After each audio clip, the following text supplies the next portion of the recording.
Nous allons voir maintenant les isolants. D'abord, comment définir leur performance et se repérer dans les grandeurs mesurées.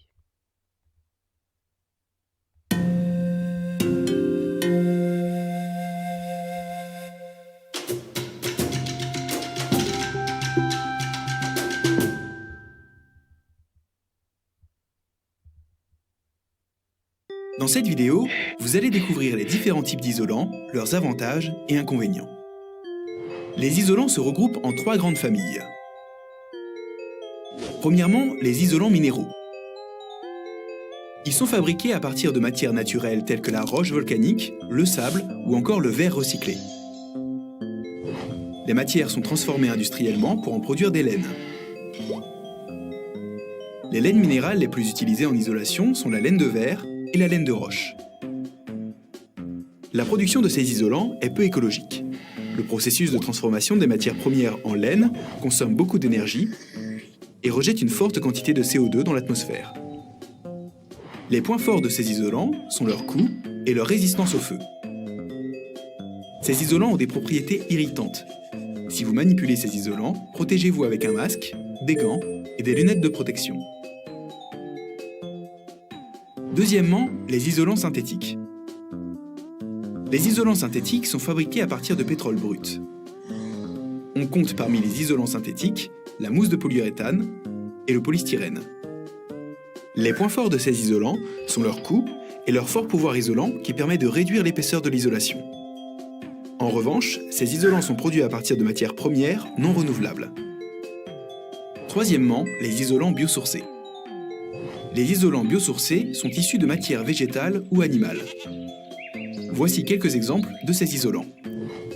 Le chanvre, la laine de coton, de bois ou de mouton, la paille, les plumes, le liège et la ouate de cellulose provenant du recyclage de papier journal.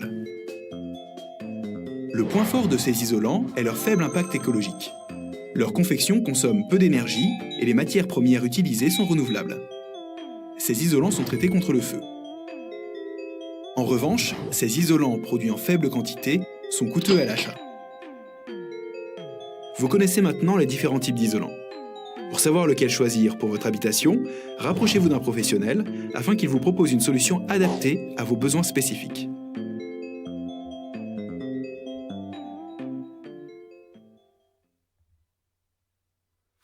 Voilà, donc, qu'est-ce qu'un isolant?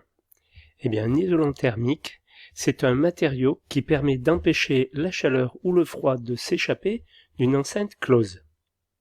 Son contraire est un conducteur thermique. L'isolation thermique permet de minimiser la consommation d'énergie nécessaire à maintenir la température requise. Les isolants thermiques sont essentiellement caractérisés par leur résistance thermique et leur inertie thermique. Ils permettent d'éviter les déperditions ainsi que le phénomène de pans thermique et de condensation.